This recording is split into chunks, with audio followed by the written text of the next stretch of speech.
All right, we good. Yo, welcome back to the Sideline Story Podcast. I'm your boy Ray Swisher, and this is Cory okay. So, man, this get used to this face, man. He gonna be around. He's gonna be around for long term, man. Yeah, we in the building. How you doing today, bro? I know it's all good today. Hey, I couldn't be happier, man. You know what I'm saying? Couldn't be happier. Feels good to be right, when I'm not right often, but it feels good to be right. So That's what's yeah, up. That's man, we what's up, bro. celebrating. So, humble pie, man. It's my turn, man. Do you think, man, if you got anything you want to express as far as like the season go, what your team have to go through, or whatever, or lack thereof? That was just a little. Uh I mean, honestly, it was wire to wire. They started out the season as the favorites. They had the best record in the league by a handful of games. So I know a lot of people made a big deal about the early in the postseason, the superstars that they had to play against was out, but I don't think they would have made a difference. I think it's just too many. I think too often people forget about the regular season. They want to throw it out the window, but you can't deny how great this team was. It's one of the greatest teams we've seen. I mean, they're gonna run it back. I feel like everybody's resigned. I just think a lot of people kind of count them out for. I think a lot of people kind of were prisoners of the moment into Mhm. what the Mavs were doing and kind of how they were getting these teams out of there, all these higher seeded teams, and kind of expected the same with us. But like I've been saying all season long, like yeah, the West is tougher than the East, but if the Celtics were in the West, they would be the one seed. They would be the best team over there. Like it's just a difference. I get it. The West is that the better conference, but the best team was in the East the whole season long, and I think they showed it pretty much throughout the postseason. Real quick before we get to the finals, I was talking to my homie. Shout out to my bro Craig. Um, he was saying that he liked Milwaukee, and I remember, if I'm correct, I picked Boston to get out the East like early in the season, and I started doing some deeper thinking on it today. I'm like, Boston might have got Milwaukee out of there. I'm thinking Yeah, like I'm thinking like 4-2, because respect to Dame. If they gave Kyrie problems, I don't know what it would look like with Dame. Like with Drew had success against Dame before, and he has a better perimeter defenders this time with Jalen Brown and Barry White. It could have got rough for Dame, and I mean that with all due respect. I know Dame has more range than Kyrie does, but um, Kyrie's a better finisher. I felt like the game plan they would had to execute defensively against Dame. It may it may would have been a harder time for Dame to score. yeah. I think offensively the Bucks would have been a lot better than the Mavs did. Like the Mavs, all four of their losses, they were under 100 points. I think the Bucks on offense would have been good because Dame, when he comes off a pick and roll, he can back up and shoot a 30-footer, or he can drive and he's slow similar to Kyrie, but like you said, he has much more range. And then I think Giannis, with him primarily being a paint scorer, that would have gave us problems because with Porzingis being kind of gimpy and forcing Al Horford to kind of, I think would have picked up more fouls and would have been in more trouble. I don't think they would have missed nearly as many free throws as the Mavs did. I think they would have gave us more problems. I think, yeah, like you said, 4-2, 4-2 probably would have been the outcome of that one though. But to do a little recap, man, I want to say, man, you called it. You said it may have been a sweep. It almost was a sweep, but you can't emulate desperation. There's just something we came out with Game 4, and I can say this now. I'm gonna be honest. I can say it now. I'm more of a realist. A lot of people know me. I just call it how it is, and be honest with you, I made peace with the series after Game 2, and the reason why I say that is because if you watching games 1 and 2, you kind of saw the effort that the Mavericks had to display. And as good as y'all weren't spectacular.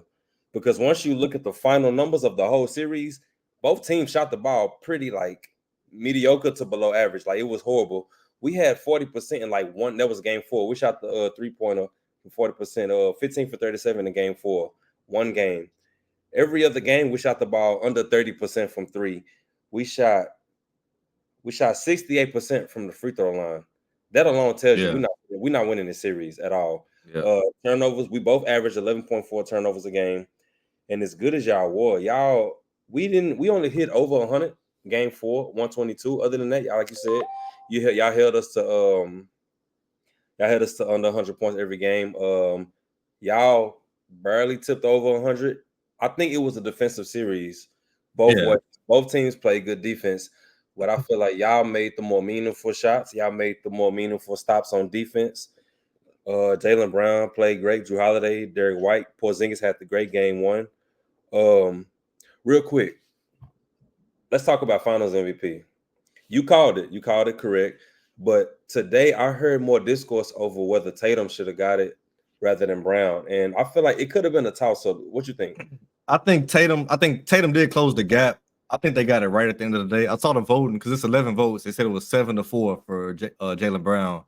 The reason I would have said Jaylen Brown, even though I know I picked him earlier, but I still would have voted for him after seeing the series because if you look at it, Tatum, a lot of his points and some of the things he was doing was like garbage time. Like some of the like him being the leading scorer. A lot of those points came in garbage time, and then also Brown was the most consistent throughout the whole series. Like he had the primary assignment on Luka, and he also had some of the timely buckets, like that. Was it game 2 when he hit that bucket to seal the game? And just kind of throughout the series, he was the more consistent. I think game 4 was just terrible all around for everybody. Mhm. But if you look throughout, like game 1, Tatum was terrible. Brown kind of led the way.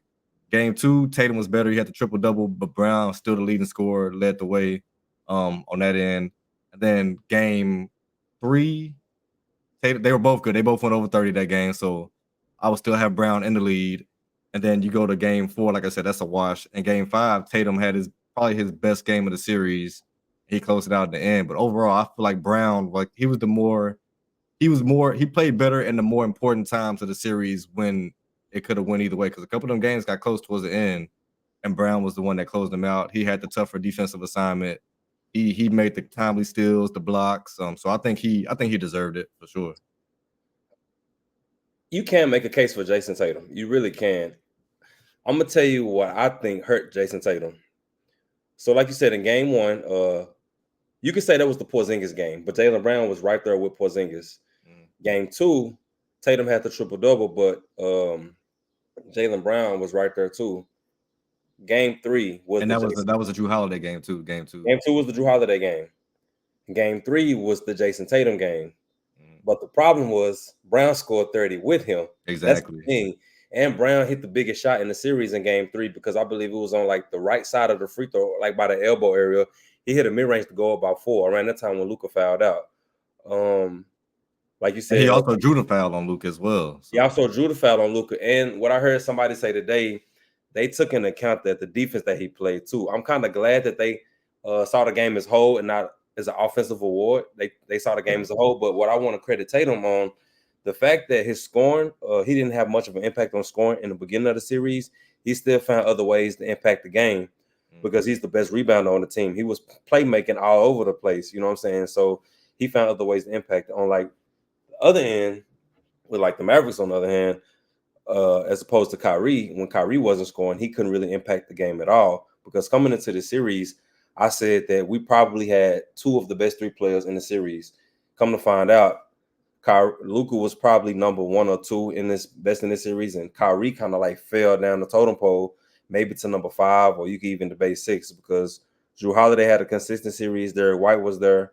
You know, yeah, I feel like y'all just had better all around play than us. yeah, I will say there was a moment. So game 3 when we gave up that lead in the fourth, and the Mavs almost came back and won that. So they went on a crazy run. I think it was like a 21-2 run or something like that, and they almost came back and won. And then going into game 4, the way how terrible we played, I was in my mind, I was thinking, did they figure something out to be able to just go on these crazy runs? So the first quarter of game 5 told me a lot because I wanted to see like, are the Mavericks or the Celtics gonna adjust, or the Mavericks are gonna keep just running through them? And luckily, the Celtics adjusted. They turned it up on defense. They forced more turnovers. I think that's what changed the game in game 5 was whenever at the last 2 minutes of that first quarter, they got them turnovers at the turnover at the fast break bucket, and they kind of turned a 2-point lead into a 10-point lead with like a minute and 19 left in the so I think that changed the game. But I was worried. I know I said I think it's gonna be I think I said game 5 was like an automatic win for us, but I was a little bit worried because of how game 3 or how game 4 went towards the end, or game 3 at the end and game 4 throughout the whole game. The Mavericks just had an answer for everything. So I'm thinking, man, they might have figured something out. Maybe Jason Kidd had some up his sleeve, but yeah, they pulled it out though. I feel like in another world, you could almost do a what if with this series because it's really game 3. Game 3 was the game where we had a chance to kind of turn the series a little bit. And I think that's when y'all really took control of the series. Luka fouled out with so much time in game 3. It was like 4 minutes left.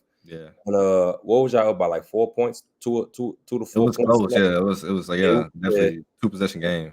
And I feel like with it was so much time left, you know. I feel like that was gonna be superstars versus superstars. Like it was gonna be like one of those good battles towards the end, and we don't know how that game would have turned out. Maybe I would have won it. Maybe we would have won that game. If we would have won game 3, who knows how y'all come out in game 4? You know, it got to be some sort of sense of urgency because y'all don't want us to tie this up. Yeah. And so if I feel like if we win game 3, maybe there's a game Thursday, opposed to us talking about the offseason now. You know what I'm saying? Like, you never know. But I want to give y'all credit. I kind of want to go back to what I said about how I made peace with the series after game 2. I kind of noticed the level of play that we had to not only we had to sustain a certain level of play. I don't want to use game 4. Game 4 was kind of outlandish because we kind of threw a knockout punch and y'all kind of let y'all foot off the gas a little bit. Like you said, like Yeah. you can't do nothing when a team is that desperate. It's just we reacted. That's nature when you're down like that. So I feel like the defense that y'all play, I really want to credit the defense because it was suffocating at times.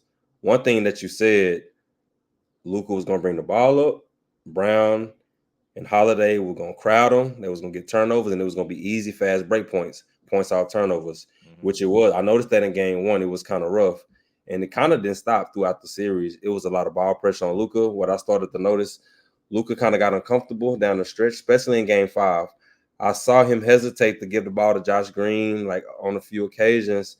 It was just like he resorted back to his ways. Like they not really hitting. I kind of got to do this myself a little. Yeah. It was a little hero ballish, but I want to give y'all credit. Y'all definitely made our superstar uncomfortable. Y'all kind of took the air out of the building, especially in game 3. Game 4, I don't want to just go back to that much because I feel like it was just an anomaly in this type of series. But I really want to give y'all credit, man. Y'all came out there and played great team ball. And before I turn it back over to you, I want to give credit to Brad Stevens. Yeah, Because yeah. I feel like a lot of people are not saying his name.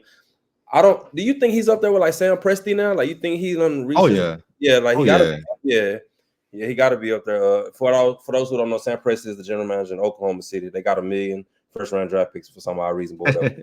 But yeah, I think we should give him some credit too, man. He made the tough decision to trade Marcus Smart. That's an emotional trade, you know what I'm saying? And he made the tough decisions, man. So pay dividends.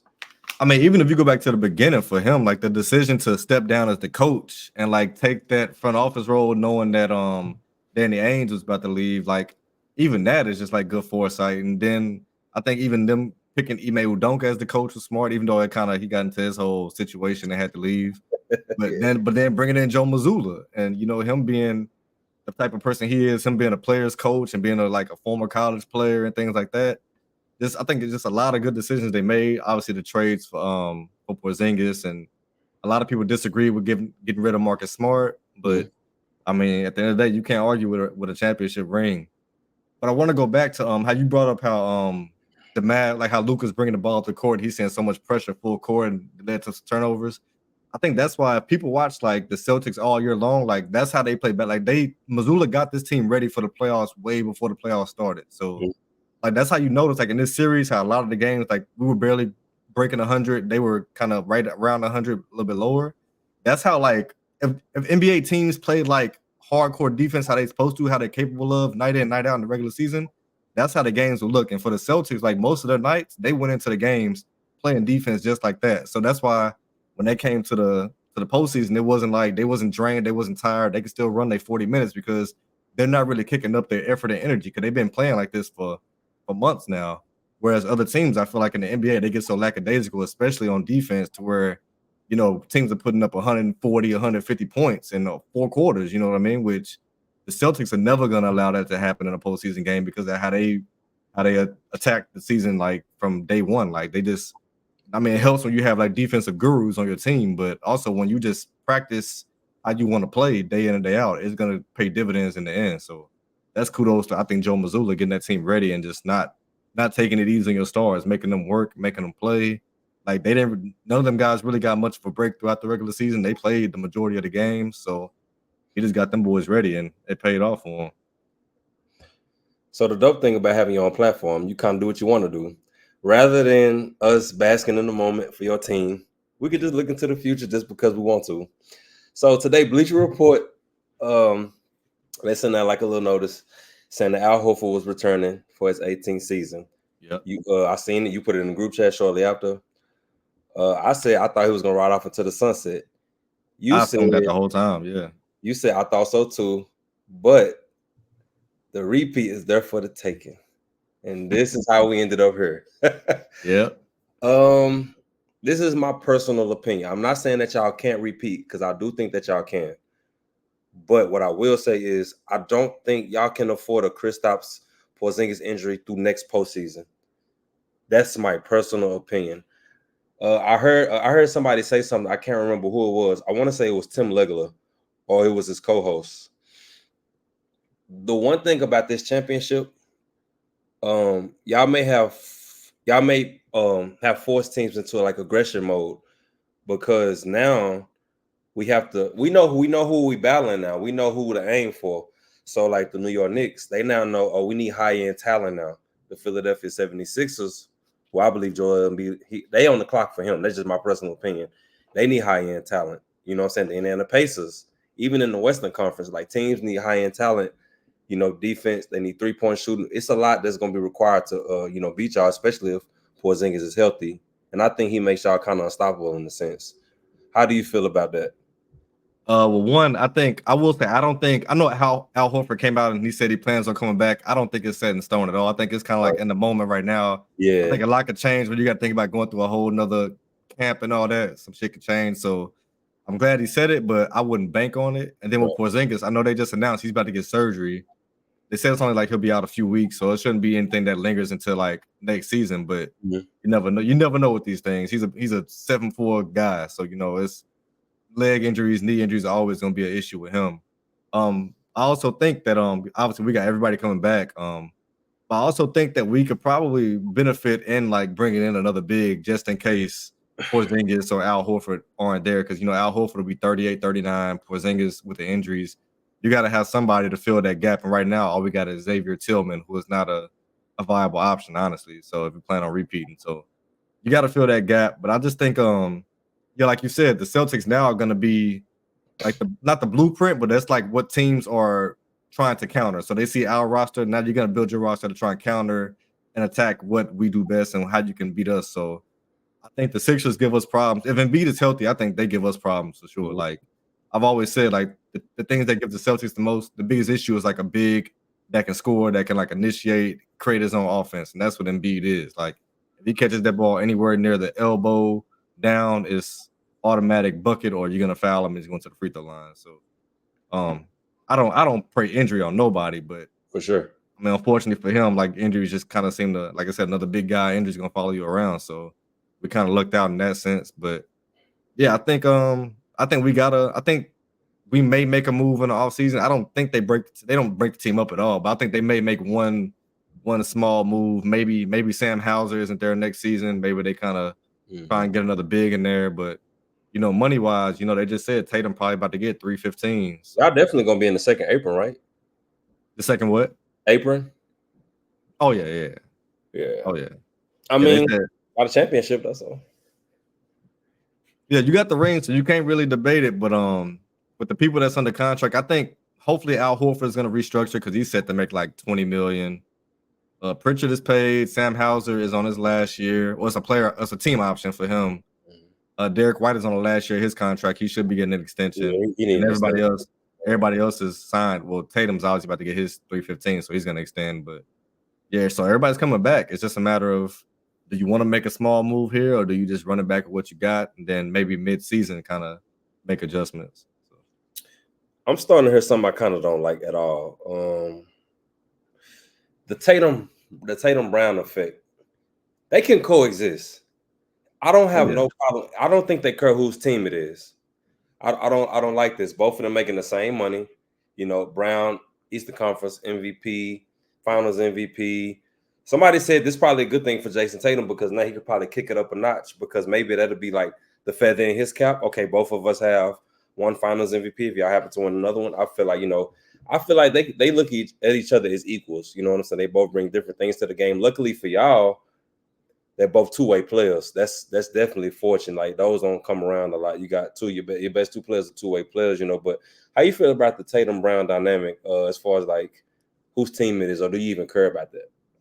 I mean, as a fan, I think we all kind of like as Celtics fans, we all kind of know that it's Tatum's team. Tatum's team. I think you could tell by last night when they announced the Finals MVP, you could hear some boos in the crowd because they felt like it should have been Tatum because I think we as a consensus kind of realize it's Tatum's team and you want him to win it. But I think Brown got it deservingly so. But I think I said earlier, I think Tatum I think he kind of took a back seat this season. He took less of a role and made it to where it was more so like a 55-45 between him and Brown because I think he realized, in the past we've gotten close, but it hasn't worked out. So maybe I do need to take a back seat and let Brown, because Brown is more than capable of putting up the points and obviously two-way players. So I think he realized, maybe I can just kind of let back and sure that may take away from some of my superstardom or however you want to call it. But at the end of the day, if it's getting the job done, it's getting the job done. I think unanimously, I think it's still considered.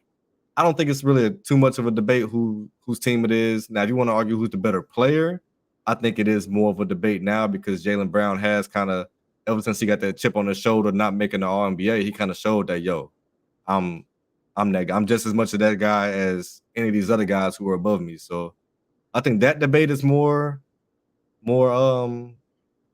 applicable than whose team is. I think it's still Tatum's team. He put in the work. He's been that guy for 5 seasons in a row now, 6 seasons in a row. So that's not the question. But I think as far as better player, it's more of a debate now. How old is Brown? 28? 28, yeah. Is it safe to say he's a finished product? I don't know. I mean, because typically like 27, 28 is when you're entering your prime. So, I mean, maybe he could add one more thing to his bag and become like that final form. But I wouldn't say it's safe to say. I think it's kind of like another thing that's up in there. I think it's like 50-50. He might be right where he might be at his peak. He might have one more level he can go up. But I don't think, I wouldn't say it's safe to say, but it's if this is where he peaks out at, that's still a pretty damn good player. So Because so bear with me right here. Let me take us somewhere real quick. let's go.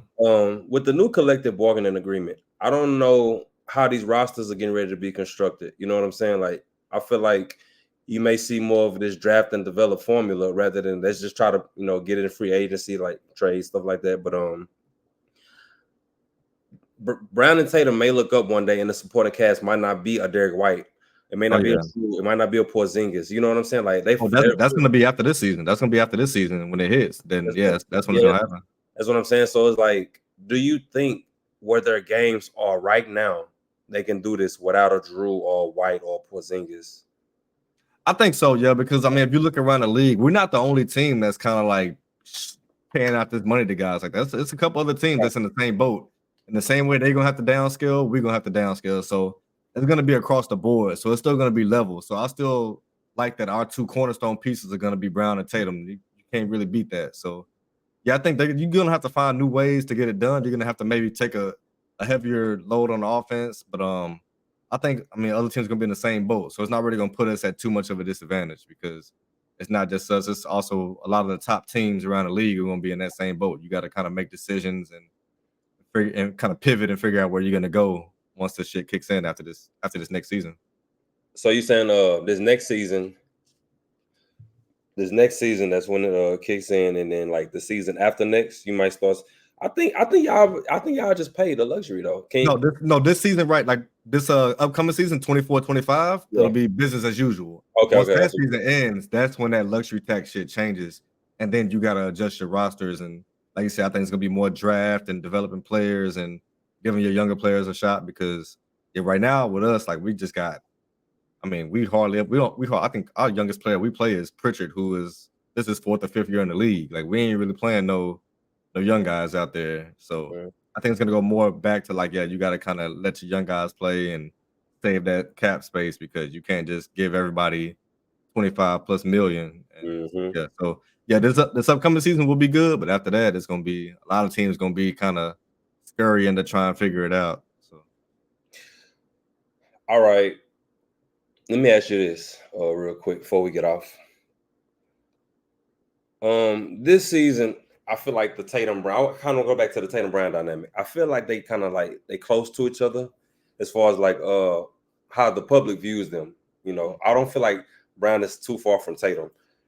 In order for him to really take this team by the reins, do you think he's going to have like an undeniable postseason run? I don't know if I don't think now that y'all won regular season, y'all will no longer be measured by those standards anymore. It's well, Yeah. y'all really wasn't up until this point. Like we wanted to see y'all get over the hump, but do you think he has to have like a Dirk Nowitzki esque type of postseason run for us to really, or like for the people that the powers that be to really see him as like the Celtics like You talking about for Tatum or for Brown?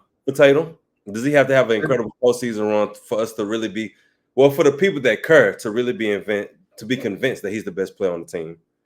I mean, I think if he wants to be like that without a doubt that guy, I think it would take that. But I also don't think that I don't think it's gonna happen just because, like I said, I think Tatum realized like, yo, I got to take a little bit more of a back seat, and we got to be co-stars. It can't be. I don't even think at this point anymore it's a Batman and Robin thing. I think it's two legit stars. Like I don't think one is taking a backseat to the other. I feel like they kind of tried that formula and it didn't work. And Mhm. I think the closest thing we'll see to them kind of vying or like jockeying for positioning is what we saw in game 5. Because in that fourth quarter, you could see they both knew their finals MVP was kind of up for grabs. And you could see it by watching the game play. Like Tatum was trying to go for it and Brown was trying to go for it. And I think that's just because they kind of knew the series was in the bag. And so they knew they could kind of let loose and kind of battle each other out in a sense. I think Tatum kind of in that game got the better of the battle, but overall Brown still held on to win the MVP. But I don't think we'll see that anymore. Like I think they both because I think outside of what the media is talking about this and that, those guys are really good friends. Them guys hang out all the time. Jaylen Brown's little brother is Jason Tatum's babysitter. Like they boys. So I don't think it's gonna be any like I gotta do. I don't think Tatum's gonna be like, yo, I gotta take the reins and be the guy on this team. I think after you see how they just won this year, I think if you want to keep winning, you put the ego aside and you just, hey, it's me and you against the world. Like and Brown even said it once he got that trophy. He was like, I had my partner in crime with me, Jason Tatum. It could have went to either one of us. This is our award. Like I think they both kind of realized, like, yo, the media can't really split us up. It's like it's me and you. Who's better, who's worse, it doesn't matter. We just gonna go with it. And I think that's why you look back at what Shaq said in that one. Was it after game 1 or after the Pacers series where he said, I got some G14 classified information for you? And he told him, like, Oh don't let that shit rings bells throughout now because it's true. Like, they're gonna try and split you up and cause division, but it don't matter. He said, I score 40, Kobe scores 39. Who cares? We win. Like, Win. hey, it's true as hell. Like, it don't matter what they say. As long as y'all got the understanding of, yo, we both are superstars and we can make it happen, that's all that matters. Like, fuck what everybody else talking about. So, I like the Tatum Brown dynamic, and I don't care whose team it is. One thing that we may not be able to bank on is at some point Tatum gonna get out of the shooting slump because he's actually been in one, oh yeah. especially in postseason. Like next season, like we may not teams may not have that to bank on. So like it's gonna be kind of rough though, man. But Mhm. before we get up out of here, you got anything else, bro? Nah, man, I mean, I think it was a great NBA season. I think especially them Western Conference playoffs, how the Mavs came from that five. Well, one, they were like the 8 seed in like mid-March, jump up to the 5 seed, get out of the play-in, jump up to the 5 seed, take out the 1 seed, take out the 2 seed, take out what was the Clippers? The 4 seed or 3 Four seed? seed, yeah, four 4 seed. seed. I think it's just remarkable run. It's gonna be interesting to see what they do with their roster because I do think they can add another piece. You know, I think Tim Hardaway might be on the way out. Yeah, I think they can do some things. They got some options. They got a great GM, so it's gonna be interesting to see what they do. Derek Lively, I think he can kind of learn from this postseason. He had a lot of dumb fouls, a lot of kind of bonehead plays that kind of took him out the game. So he's just a rookie, so he's gonna get better. They got a lot of room to grow. So that roster, I mean, Luka's only what 25. 25. Like they first, I mean, like I said, everybody got to go up to that loss, like that finals loss. So he got it. He's only 25. So I mean, I personally think they're the favorite to get back there next season. Obviously, we got to see what happens in the offseason with rosters, but I wouldn't be surprised if they're right back in the same position next year. So, Yeah, I've been listening to a lot of media today. I'm not trying to let too much of it sway my opinions. But somebody did say something that I kind of I kind of took it to heart with this Celtic series. Well, we get into the finals. We saw how close we were, Mm, but playing y'all, we saw how far away that we were. We had a lot of first timers playing meaningful basketball, like PJ Washington, Charlotte to yeah, Dallas, instantly meaningful basketball. Daniel Gafford bounced around from Chicago, Washington to Dallas, instantly meaningful basketball. Derrick Jones Jr., instantly meaningful basketball. Derek Lively, I know he's a mature 20-year-old rookie, but like this is basketball at the highest level. You know what I'm saying? So I feel like I don't want to just bank on off-season development from Jaden Hardy because he may be a year away, he may be 2 or 3 years away. Maybe they trade him. I don't know, but I feel like we need to get some guy. I'm hearing Paul George's name. I kind of talked myself into it a little bit. I don't know what the number would look like. I'm kind of scared of that part. Um, but we do need another shot creative on the wing that could play defense. We need more consistent shooting. I heard somebody say we should go after Cam Johnson with the Brooklyn Nets. Not one of the better defenders, but he could shoot the three for sure. It's a lot of yeah. pieces like I like a Malik Monk or like a Jordan Clarkson. I feel like it's a lot of players that we could go after to upgrade the roster. I'm gonna kind of make a little bit of a prediction here. I'm gonna say that they bring in. I think the Mavs bring in another star and another solid player, like either bench player or like just an ancillary player that's gonna lift that team up. I think it's gonna happen. I don't think they want this moment You to can't. pass them by. I think you wanted the window is there. I think you want to build on it. I don't think you can afford, especially being in the West. You can't afford to just sit back and think like, okay, we got the roster here. We can try and get back here. No, I think they make a move, and like I said, I think a Paul George. I think a star, a bona fide star, another star is coming to play alongside Kyrie and Lucas. So it'll either be a wing or a big. And I think they get one more piece. Like you said, I think a Jordan Clarkson would fit in perfectly as like a six-man instant offense off the bench. But yeah, it's gonna happen. I'll bet money on it that they're gonna get another star over there, and it's gonna shake up the West for sure. Yeah, because like in this day and time, like I want to say this respectfully, but like it don't matter how much you get paid. You know what I'm saying? You still can ask out. You could sign a new deal and you could ask out the next day. It's just how it goes. And Yeah, I feel like it's kind of pressure on the front office because Luca's 25 and he showed that he's ready to win at the highest level. I don't want to. He didn't give excuses for his injury, so I won't either. So it's like he was there, he was able to play, and he played well in moments. His step back three was not there for pretty much all of the playoffs. He had some crazy turnovers. His defensive effort was kind of up and down, but ultimately, like he's the reason why we was there. So I want to respect him as our superstar, but he can do more. Kyrie Irving, he didn't really show up in the finals at all. I'm just gonna be honest, especially he, in Boston. yeah. In Boston, he was terrible. He had that 2 game run, the game 3 and game 4, where he was Mhm. good. But other than that, yeah, it was crickets from him. I don't buy into the whole Boston crowd gets to him thing. I think it's more so just like the defenders we have. They're just great defenders, so they're gonna affect the way you play. They're gonna affect your shot. I think I Simple. think that's what it is. I don't think it's the crowd at all, honestly. I think it's just the team, like the team we got. And people was like, especially like in media, they was like, well, going back to Dallas, you still haven't had the Kyrie game. In my mind, I'm like, dang it, it's already been 2 games. What you mean we had the Kyrie game? Like we got to wait till we go back to the crib to get the Kyrie game? Like Yeah. I just wasn't rolling. He just had a bad series and it's fine. His stock actually went back up this season. I'm Oh happy. yeah. I'm happy for him. Like this is where he deserves to be playing basketball at the highest level. I was telling one of my coworkers today, when Derek Lively hit a three, I think it was game 4. Game 4, yep. If he can develop like the LaMarcus Aldridge, like 15 to 17, I know they love stretch bigs. I'm just saying, just develop a jump shot, become a Yeah. true offensive threat. If you could shoot the mid range to three, and you a problem off the pick and roll, you become an offensive option, and now they can run sets for you legitimately because now you a shooter now. I Yeah, you don't just know. you keeping the defense honest and you opening up the lane for your superstars. So they got less resistance as they go to drive.